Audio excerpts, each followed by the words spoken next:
Hello, sir. Hey, bud. Am I centered for you? Yes, you are. Perfect. Excellent. Quality's really good too, actually. It's an old iPhone 6, so I don't know. I'm in the north. I only have two rooms in the house that face north. One's the kitchen. I didn't think the refrigerator would be the best backdrop. So this is my only other choice. I can dim the blades on the blind a little bit if you want. I'm trying to think. Let's try one thing. Let's see how this. Oh, hell yeah! There we go. All right, that is perfect. All right, ready to go. Yeah. All right. Start by saying and spelling your first and last name, please. Billy Hill. Billhyhill. All right. And do you have a And what is your title? I don't know. Owner operator. Yeah. What's your tattoo parlor called? Oh, Envy Skin Gallery. Okay, awesome. And how long you been in business for? August will be 14 years. And would you say this is the biggest challenge you have faced as an owner? Absolutely. I mean, we opened in '08, right during or I'm sorry, we opened in '06. So we were only 2 years old when the whole market crash of '08, you know. So that was pretty tough because a lot of people were getting laid off and, you know, people didn't have any money and we were still a very, very new company. I was putting in 6-day weeks and I had one employee at the time, maybe two, and it was very challenging, but this is absolutely one of a kind. Like, I don't even know what to say about this. This is crazy. How hard is it? I mean, you guys can't even open. No, we literally cannot open. And how hard has this been on you and the folks in your industry? Um, it's devastating. I mean, I hate to keep using that word, but there's really not a better one for it. This is absolutely punishingly tough for us because number one, we love doing our job. That's why we opened our studios, and the people that work for us obviously love doing their jobs, or they wouldn't work for us. You know, the difficulty is you just don't expect this. You know what I mean? Like this is a black swan. This came out of nowhere. I get it. I know why we're doing this or did it. But I think it's time. We have the training. We have the knowledge. I think it's time for the governor to let us get back to work and do it safely. Why did you feel the need to kind of take the actions you did, where you asked Mike DeWine a question, you also tried to get as many journalists as possible to potentially ask the question that you wanted to relay to them? Yeah, that's an interesting question. And why did it take me so long? I think when everything else started opening up, they love to lump us in with the salons and the barbershops and the personal care stuff. They love to put us in that category. And they closed us down at the same time. So because of the social distancing, because of the virus, I can't get 200, 300 people together and go down to Governor DeWine's office and sit in the hallway until he listens to us. So I just couldn't find a voice. I couldn't figure out how to get the platform. And I was getting really frustrated, man, because I feel like I've let my employees down. I feel like I've let the industry down. You know, we all got to work together to get this back open. Friend or foe, we have to work on the common enemy, right? Well, I don't want to say enemy as in, don't sound like that. Oh yeah, the coronavirus is an enemy to all of us right now. Right. It's in people's lives. Right. So it had to be done, and the only way I really thought about this a lot, and the only way I could figure it out is just to reach out to you, you know, the media, and hope that one of you guys would take a bite on this because, I mean, let's face it, today's world, tattooing is much different than it was 30 years ago. But it's still one of those shady areas, like nobody wants to talk about it. That the person in Georgia, the governor down there, took so much crap over this because every soundbite you heard about Georgia reopening was, well, at least you can go down and get a tattoo. Like that's all anybody talked about in the media. So they really roasted Georgia, man. And maybe nobody wants that to happen here. I don't know.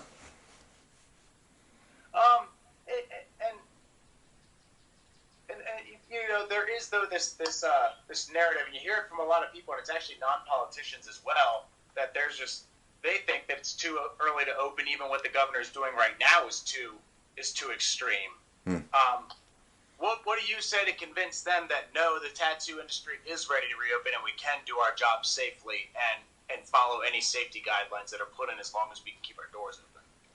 Yeah, this is exactly in our wheelhouse. This is what we get every year. We have to get recertified for cross contamination. So we really know how to deal with this. You know what I mean? It's an issue of we've been trained for this for years. We know how to do it. We are trying to put extra steps in place to make it even more sanitary. Just go above and beyond. And I've emailed back and forth with several different people, but it just felt like we kind of got left out of the loop. And we're ready to do this, man. You know what I mean? Like, I don't know that the guy working at grocery store has cross-contamination issues. Is he rubbing his nose and giving you your change and 10 other people have come through? Like, that's a mess. We got this under control. What would it look like inside a tattoo store? If I were to go in and get a tattoo, what do you think it would look like? They're all different. I mean, I've worked in some studios. It's just a big open bay with 5 or 6 guys in it. I've worked in studios that have individual rooms. That's what I have at my studio. You're in an actual individual room with your artist. So I mean, they're all over the board, man. I've worked in a lot of tattoo shops in my career, and you just never know what you're gonna like. These guys are artists. They're creative. They come up with some fun stuff, So every tattoo shop is a unique experience for sure. So you would be able to pretty easily get one person in at a time, get them in a room by themselves, and make sure they're not really interacting with anybody but you. Oh yeah, I mean there's a lot of studios. I'm in Columbus Market. There's a lot of studios in Ohio that have individual rooms for individual clients and artists. And like I said, there's others that are open bay, but I still feel like those guys are even going to be safe. You know what I mean? This is really something that we can handle as a community. This is not a big deal for us. We get people in there that are all over the spectrum, and we just prepare for the worst for every single one of them. I don't care if you're a lawyer or a doctor coming in to get tattooed by me. I prepare for the worst, and I plan for that, and we do the tattoo and take the precautions we have to every single time. And what were your thoughts on today? We got some kind of answer from the governor on this industry and what they can expect. Are you optimistic with what you heard, or do you still have your doubts? No, I know that he's a busy man. You know what I mean? The guy has a lot on his plate right now. So I get it. We're a small community. Guesstimate, there's probably 4,000 of us in the state of Ohio. But then you have people that work inside the studios, people that are running the counters, accountants, like things people don't even think about, right, when there's a business involved. So we're employing a lot more people outside of just our industry. And because we're local, anybody who owns a local business tries to shop local. At least I do. So when I spend my money, I try to spend it locally instead of in the big box stores or whatever. So this is affecting quite a number of people. And I think he's going to get us back to work. I really believe that. I mean, he has to. He can't hold us hostage forever, right? But is it going to happen quickly? I don't know. If there is a committee, Mr. DeWine, I would love to know who's on it and be a part of that.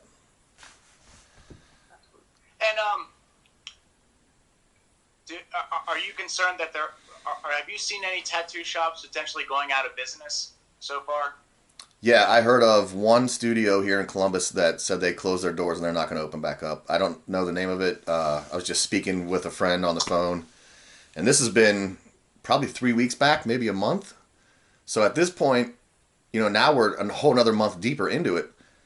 I don't know who's going to be left and who's not going to be left. And it's scary when we do get back to work because of all the extra precautions that we're going to take. We're not going to be able to handle the volume that we did at one time. So it's going to cut our revenue even when we do open back up. It's scary. It's scary times. And do you have? Are there any organizations that represent tattoo artists in the state of Ohio? Like any nonprofits or just organizations that kind of had the different artists together? No, there's not one specifically in Ohio. There's the Alliance of Professional Tattoo Artists, and that's the only one I really know about. Back in the day, like 15, 20 years ago, there was a bunch of these things that tried to kind of come up organically, but I think we're such a small community that when they try to get these things in place, it's really hard to do financially because somebody's got to pay for all that stuff, the lawyers and all that stuff. So it's just a hard little niche area that we're in, and we all take it very seriously. All of us, every guy out there with a tattoo shop takes it very seriously. I mean, we don't want to risk our butts, and we don't want to hurt anyone, and we want to keep everyone as safe as we possibly can. What else are you missing here, sir? Covered a lot of ground. I mean, people have to remember that for all the stigma that surrounds us, we do a lot of good. People come in for memorial tattoos. Somebody might come in with body confidence issues, get a tattoo. You see them a couple weeks later, and they're not shy anymore. You know what I mean? Like, we do a lot of good for people, for mental health. And some people, they call it their therapy. They come in and they get tattooed and they slow down for a while and they sit there and they just kind of meditate. And, this is bigger than just an image on skin. Tattoos are kind of magic. Awesome. Anything else? How you doing? I was able to. We have like 14 COVID days that we get to use, and I just got a couple. I used a couple this week, so I just came up with a 4-day weekend, and I'm feeling way better. Good for you, man. Good for you. So necessary. Oh my god. That's awesome. So, are you guys able to get out, or you have to do everything remote like this? Yeah, we our only rule really is we're not allowed to put the mic, like actually hook microphones onto people anymore. Yeah, put the lapel on and all that. Yeah, because having that on, usually that was the best way to do sound quality. So I've had I wish I had it. It's in my garage, but I have like a broomstick and I attached the microphone to that, so I just like stick it in people's faces. So you're your own grip at this point. Oh, that's great, yeah. man. I mean, we were already doing so many jobs at one time between one person. Now it's like, okay, great. Now I've got to be like you said, the grip too. Yeah, no doubt. So where are you guys out of? Columbus is our main office. Okay. I'm out of Cleveland. Oh, okay. And we've got some reporters in Cincinnati too. So we've got Columbus, Cleveland, and Cincinnati covered in terms of where our reporters are and all that. That's fantastic.